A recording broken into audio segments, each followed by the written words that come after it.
ஒரு பீம் அல்லது காலம் ஏதோ ஒரு எலிமெண்ட்டோட லென்த் வந்து ஒரு பாரோட லென்த்தை விட அதிகமாக இருக்கும் பொழுது நம்ம ஒரு ஜாயிண்ட் தேவைப்படுது. ஸோ அந்த ஜாயிண்ட் எப்படி இருக்கணும்னு பார்த்தோம்னா, ஒரு பாரும் இன்னொரு பாரும் டச் பண்ணுற மாதிரி வச்சு இந்த இடத்துல வந்து ஒரு வெல்டிங் பண்ணலாம். ஸோ வெல்டிங் பண்ணுறது மூலயமா இந்த பார் ஒன்னில் இருக்கக்கூடிய ஃபோர்ஸு பார் டூக்கு டைரெக்டாக ட்ரான்ஸ்ஃபர் ஆகிடும். சேம்வே பார் ஒன்று பார் டூ இருக்குன்னா இது ரெண்டுத்துக்கு இடையில் மெக்கானிக்கல் ஜாயிண்ட் லைக் கப்ளர்னு சொல்லுவாங்க. ஸோ ஒரு நெட் அண்ட் போல்டு அது மாதிரியான ஒரு அரேஞ்ச்மெண்ட்டில் இருக்கும். ஸோ அது மூலயமா இதை கனெக்ட் பண்ணுறதுன்னா டைரெக்டாக வந்து இங்கே இருக்கக்கூடிய ஃபோர்ஸ் இங்கே போயிடும். ஃபார் எக்ஸாம்பிள் இங்கே இருக்குன்னா ஒரு எலமெண்ட் இருக்குது, இது ஒரு ஸ்லாப் வாஷ் பண்ணிக்கோங்க. இங்கே இருக்கிறது தான் நம்ம லேப் ஜாயிண்ட்டு. இதை பற்றி தான் நம்ம டீட்டெயிலாக பார்க்க போகிறோம். இங்கே என்ன இருக்குன்னா இங்கேருந்து ஒரு பார் வந்துட்டுருக்கு. ஸோ இங்கேருந்து ஸ்டார்ட் பண்ணாமல் ஒரு 1 or 1.5 மீட்டர் அந்த லென்த்துக்கு வந்து லேப் பண்ணி இப்படி கண்டினியூ பண்ணியிருக்காங்க. ஸோ இந்த மாதிரி லேப் பண்ணுறதுக்கு பேர் தான் லேப் ஜாயிண்ட்டு. இது வந்து ஒரு சிம்பிள் கனெக்ஷன்ஸ். இது எல்லாமே வந்து கொஞ்சம் ஸ்கில்டு லேபர் தேவைப்படும், வெல்ட் பண்ணனாலும் இல்லை கப்ளர் அரேஞ்ச்மெண்ட்னாலும். பட் இங்கே அடிஷ்னல் அந்த பார் வேஸ்டேஜ் இருக்கும். ஸோ இந்த எக்ஸ்ட்ரா ஒரு 1 மீட்டர் ஆர் 1.5 மீட்டர் நமக்கு ரெக்கார்ட் இருக்குன்னா இந்த லென்த்துக்கு நம்ம அடிஷ்னலாக பார் ப்ரொவைட் பண்ணணும். பட் வெல்டிங்லோ அல்லது கப்ளர்லேயோ இந்த லென்த் தேவைப்படாது, டைரெக்டாக இங்கேயே கனெக்ஷன் பண்ணிடலாம். ஸோ இது ஒரு ஸ்லாப் அல்லது ஒரு பீமில் இந்த மாதிரி இருக்கும். ஸோ காலமில் இந்த மாதிரி இருக்கும் லேப் ஜாயிண்ட்டு. ஸோ இந்த லேப் ஜாயிண்டில் ஃபோர்ஸை எப்படி ட்ரான்ஸ்ஃபர் ஆகும் அப்படிங்கிறத நம்ம பார்க்கலாம். எக்ஸாம்பிளுக்கு இங்கே ஒரு பீம் இருக்குது. இந்த பீமில் வந்து ஒரு ஸ்பேன் பார்த்தீங்கன்னா 20 மீட்டர் ஸ்பேன் இருக்குது. அப்போ மார்க்கெட்டில் இந்தியன் மார்க்கெட்டில் பேசிக்காக நம்மக்கிட்ட எவ்வளோ இருக்கும்னா மேக்ஸிமம் ஒரு 12 மீட்டர் வரைக்கும் பார் இருக்குது. அப்போது 20 மீட்டருக்குள்ள எப்படி கவர் பண்ணணும்? எதர் நம்ம ஏதாவது ஒரு ஜாயிண்ட் ப்ரொவைட் பண்ணி ஆகணும். இந்த மாதிரி ஜாயிண்ட் இல்லாமல் ஒரு வேளை நான் 20 மீட்டருக்கு ஒரு சிங்கிள் பாராக இருக்குன்னா ஃபஸ்ட்டு அதில் ஃபோர்ஸ் எப்படி ட்ரான்ஸ்ஃபர் ஆகும்னு பார்க்கலாம். அதாவது இந்த பாரில் ஃப்ரம் ஸ்டார்ட் டு எண்டுக்கு ஃபோர்ஸ் வேரியேஷன் எப்படி இருக்கும்னா எப்பயுமே ஃப்ரீ ஹேண்டில் 0 இருக்கும்னு நம்ம பார்த்துருப்போம். அதிலிருந்து பாண்டு கான்கிரீட்டுக்கும் ரீபாருக்கு இடையில் ஒரு பாண்ட் ஆட் ஆகிட்டே வரும். அது மூலயமா வந்து ஒரு ட்ரையாங்குலர் வேரியேஷனில் வந்துட்டு ஆஃப்டர் சர்டன் லென்த்துக்கு அப்புறம் வந்து நம்மளோட ஹீல்டு கெப்பாசிட்டி அதை அச்சீவ் ஆகிடும். அதிலிருந்து இந்த மாதிரி ஒரு ரெக்டாங்குலராக வந்திருக்கும்னு நம்ம பார்த்துருக்கோம் ஏற்கனவே. டெவலப்மெண்ட் லென்த்து இல்லை பாண்ட் லென்த் கால்குலேஷன் அந்த மாதிரி இதுக்கு முன்னாடி செஷன்ஸ்லாம் நம்ம இதை பார்த்துருக்கோம். ஸோ அது பார்க்க எப்படி இருக்குன்னா ஆல்மோஸ்ட் சிமிலர் டு இது மாதிரி தான் இருக்கும். ஸோ இதுதான் எல்டினா. ஸோ அந்த டெவலப்மெண்ட் லென்த் டிஸ்டன்ஸில் வந்து அந்த பாண்டுனால் வந்து அதோட ஃபுல் கெப்பாசிட்டியான ஹீல்டு ஸ்ட்ரென்த் இது அச்சீவ் ஆகிருக்கு. அதுக்கப்புறம் இது வந்து யூனிஃபார்மாக இருக்கும். சேம்வே அதை ரெண்டுலேயும் இருக்குது. இப்போ இது வந்து ஃபோர்ஸ் ட்ரான்ஸ்ஃபர். இப்போ சப்போஸ் நம்மக்கிட்ட 20 மீட்டருக்குமே ஒரு பார் இருக்குது, மேபி இந்த சப்போர்ட்டோட சேர்த்து 22 மீட்டருக்கு நம்மக்கிட்ட ஒரு பார் இருக்குன்னா இது ஒரு 1 மீட்டர் வச்சுக்கலாம். இது மாதிரி தான் இருக்கும். இப்போ ஃபார் எக்ஸாம்பிள் எங்கிட்ட 20 மீட்டருக்கு பார் இல்லை. ஸோ இது மாதிரி நான் வந்து ஒரு 10 + ஒரு 11 மீட்டர் 11 மீட்டருக்கு இந்த மாதிரி 2 டிஃப்ரெண்ட் பார் இருக்குது எங்கிட்ட. ஸோ இதை நான் எப்படி டீட்டெயிலிங் பண்ணணும்? இப்போ இது மாதிரி வைக்க முடியுமானா வெல்டிங் அண்டு கப்ளர் யூஸ் பண்ணும்போது நம்ம இது மாதிரி தான் வைக்கலாம். இதுவே ஒரு லேப் ஜாயிண்டில் இதில் ஃபோர்ஸ் ட்ரான்ஸ்ஃபர் எப்படி இருக்குன்னு நம்ம பார்க்கலாம். இப்போது 2 டிஃப்ரெண்ட் பார்னும் போது அதோட ஃப்ரீ ஹேண்டுக்கு அகெயின் நமக்கு வந்து ஒரு ட்ரான்ஸ்ஃபர் ஜோன் சொல்லலாம். இது ஃபோர்ஸை ட்ரான்ஸ்ஃபர் நடக்கிற ஜோன். இது வேரியேஷன் ஆகும் இல்லையா? இது இந்த எண்டில் இருக்குது இல்லையா? 4 ஜோன் இருக்குன்னா 4 எண்டு இருக்குது, 4 ஜோன். அப்போது நமக்கு ஆக்சுவல் ரெக்குயர்மெண்ட் பார்த்திங்கன்னா இந்த மாதிரி இருக்கணும். இங்கே வந்து நமக்கு சப்போர்ட் பிட்வீன் த சப்போர்ட்டு இந்த ஜோனில் வந்து 20 mm பாரோட ஃபுல் கெப்பாசிட்டி நம்ம அச்சீவ் பண்ணணும். ஸோ அதுதான் நம்மளோட எய்மு. அதுக்கு அந்தளவுக்கு ஃபோர்ஸ் கான்கிரீட்டில் ஜென்ரேட் ஆகுது. அதுக்கு தான் நம்ம ரீபார் ப்ரொவைட் பண்ணியிருக்கோம். இப்போது இந்த அரேஞ்ச்மெண்ட்டில் பார்த்திங்கன்னா நமக்கு இந்த ஜோன் இருக்குது இல்லைங்களா, இந்த ட்ரான்ஸ்ஃபர் ஜோன். இங்கே பார்த்திங்கன்னா நமக்கு ஃபோர்ஸ் அப்படி இருக்கான்னா இல்லை, ஆல்வேஸ் லெஸ் தென் தான், ஈவன் 0 கூட இருக்குது சில பாயிண்டில். அப்போது இதை அவாய்ட் பண்ணணும். இங்கேயுமே நம்ம இந்த ஃபுல் கெப்பாசிட்டியை நம்ம அச்சீவ் பண்ணணும்னா அதுக்கு நம்ம இந்த பாரை எப்படி டீட்டெயிலிங் பண்ணணும் அதை தான் நம்ம பார்க்குறோம். அதை தான் நம்ம வந்து லேப் பண்ணி அதை நம்ம அச்சீவ் பண்ண போகிறோம். அந்த எவ்வளோ தூரத்துக்கு லேப் பண்ணுறோம் அந்த பாருங்கிறது தான் நம்ம வந்து லேப் லென்த்துன்னு சொல்கிறோம். அப்போ இந்த மாதிரி ஈக்குவல் டயா பாரில் பார்த்திங்கன்னா இதுதான் நம்ம வந்து எல்டின்னு பார்த்தோம். ஸோ இந்த டெவலப்மெண்ட் லென்த் ஆர் ட்ரான்ஸ்ஃபர் லென்த்துன்னு சொல்கிறோம் இல்லையா, இந்த ஜோன், இந்த எல்டி ஜோனில் பார்த்திங்கன்னா ஃபோர்ஸ் ட்ரான்ஸ்ஃபர் எப்படி இருக்குன்னா 0 to மேக்ஸிமம் இருக்குது ஒரு பாருக்கு. அப்போது அதே மாதிரி இன்னொரு பாருக்கு, இது ஜஸ்ட் ஒரு அண்டர்ஸ்டாண்டிங்காக நான் ரிவர்ஸாக போட்டிருக்கேன். ஸோ இங்கேயுமே வந்து பார்த்திங்கன்னா நமக்கு இந்த பாருக்கு இந்த எண்டில் 0 இருக்குது, இங்கே வந்து அதோட ஃபுல் கெப்பாசிட்டி அச்சீவ் ஆகிருக்குது. அப்போது இந்த பிட்வீனில் பார்த்திங்கன்னா சம் ஆஃப் இந்த 2 பாரோட கெப்பாசிட்டி ஆட் பண்ணோம்னா அது நமக்கு அந்த ஒரு 20 mm பாரோட கெப்பாசிட்டிக்கு அச்சீவ் ஆயிருக்கு. ஸோ அப்போ இந்த ஜோன் இருக்குல்ல, இதை தான் லேப்பிங் ஜோன்னு சொல்கிறோம். இந்த லென்த்தை தான் வந்து லேப் லென்த்துன்னு சொல்கிறோம். இந்த லேப் லென்த் எதுக்கு ஈக்குவலாக இருக்குன்னா இங்கே டெவலப்மெண்ட் லென்த்துக்கு ஈக்குவலாக இருக்குது. இது இன்னும் கொஞ்சம் நம்ம டீட்டெயிலாக பார்க்கணும்னா, இப்போ இது வந்து பார் 1, இது பார் 2. ஸோ இது வந்து செக்ஷன் 1, 2, 3ன்னு நான் 3 செக்ஷன் சும்மா எக்ஸாம்பிள் வச்சுருக்கேன் புரியுறதுக்காக. இப்போ இது இங்கே இருக்கிறதெல்லாம் பார்த்தீங்கன்னா section number, section 1 to 3. So இங்கே இருக்கிறதெல்லாம் பார்த்தீங்கன்னா பார் நம்பர், பார் 1, பார் 2 இருக்குது. இப்போது நான் செக்ஷன் 1 எடுத்துக்கிறேன். இந்த செக்ஷன் 1ல் பார்த்தீங்கன்னா எனக்கு எப்படி இருக்குன்னா, பார் 1 and 2ல் ஃபோர்ஸ் வேரியேஷன் பார்த்தீங்கன்னா, பார் 1ல் இந்த செக்ஷன் 1ல் பார்க்கும்போது பார் 1ல் வந்து ஃபுல் கெப்பாசிட்டி இருக்குது. இதே பார் 2ல் 0 கெப்பாசிட்டி இருக்குது. ஏன்னா இந்த செக்ஷன் 1க்கு இந்த பக்கம் தான் இந்த எல்டி இருக்குது. இந்த பார் 1க்கு இந்த லெஃப்ட் சைட் பார் கம்ப்ளீட்டாக அந்த பக்கம் தான் இருக்குது. ஸோ இதில் ஏன்னா ஃப்ரீ அண்ட் இதுக்கு அது 0 கெப்பாசிட்டி.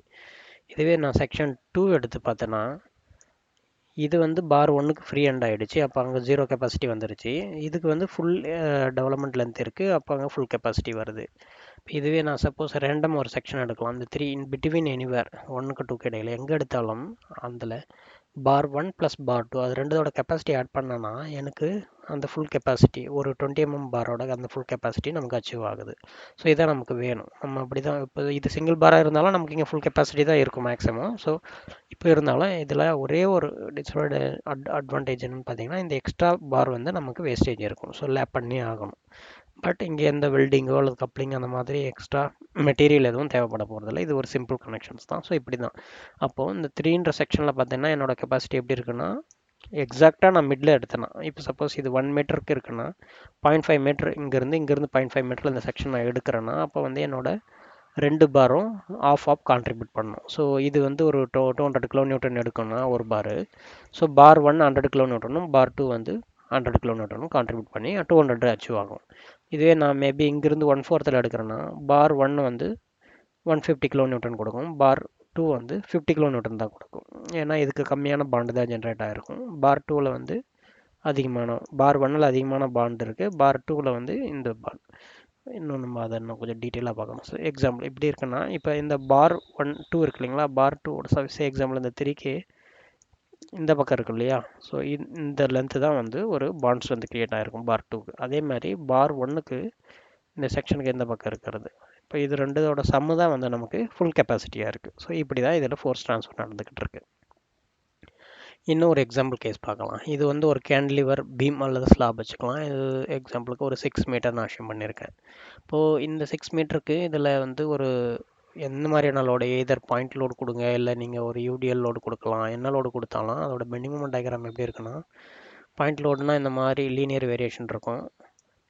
யூனிஃபார்ம்லி டிஸ்ட்ரிபியூட்டட் லோடுனா நான் லீனியர் வேரியேஷன். எப்படினாலும் இந்த கிரிட்டிக்கல் மேக்ஸிமம் மொமெண்ட் எங்கே இருக்குன்னு பார்த்தீங்கன்னா இந்த ஃபேஸ் ஆஃப் த சப்போர்ட்டில் தான் இருக்கும். ஸோ இதுக்கு ரெக்குவயர்மெண்ட்டு அஷ்யூம் பண்ணிக்கலாம். ஒரு 20 mm பார் தேவைப்படுதுன்னு. அப்போ இந்த 20 mm பார் வந்து இந்த பக்கம் ஆங்க்ரேஜிலேருந்து நம்ம ஆல்ரெடி ப்ரொவைட் பண்ணியிருக்கோம். இதை பற்றி இப்போ நம்ம பார்க்க போகிறதில்ல. ஸோ இப்போது இந்த பக்கம் வந்து இந்த 20 mm பாரை நான் த்ரூ அவுட் போட்டிருக்கேன். அப்போ இது சேஃபாக இருக்கும்.